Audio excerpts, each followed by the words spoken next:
which seemed to keep losing all the money it raised, so that billions had gone missing, no one knew where, and no one seemed to have any answers. They just kept borrowing more money. So over the last few weeks and months, we've been looking at where that money went. First of all, the Petro-Saudi deal, 700 million went out of the first billion raised into the bank account of a gentleman named Joe Lowe, who is the proxy, as everyone I'm sure here knows, of the Prime Minister himself. Now, the Prime Minister has never been able to answer that question. He's never been able to tell us why that money went into Joe Lowe's bank accounts and where it is now. Well, we know some of it went into, 500 million went into Joe Lowe's Singapore bank accounts.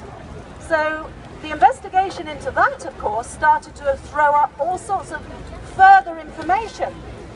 We found that money had gone out of the pension fund into this shadowy company SRC, and then lo and behold, 42 million of that went straight into Najib Razak's personal accounts. And another story that I revealed was that when the Attorney General drew up a charge sheet against the Prime Minister for that money going into his personal account, we all know what happened to the Attorney General, don't we? He got retired. So Malaysians have been looking at this and wondering what is going on.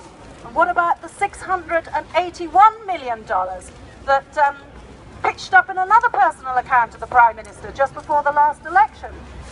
For weeks he wasn't able to answer what that was all about, and then he came up with an excuse that it was money linked to him by an anonymous Middle Eastern who wanted him to win the election.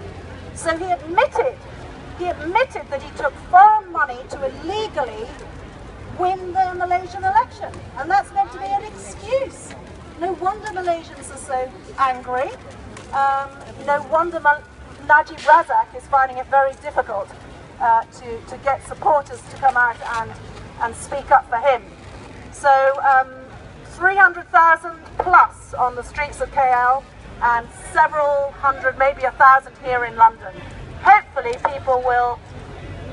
Najib will listen to the voices of the people. Thank you.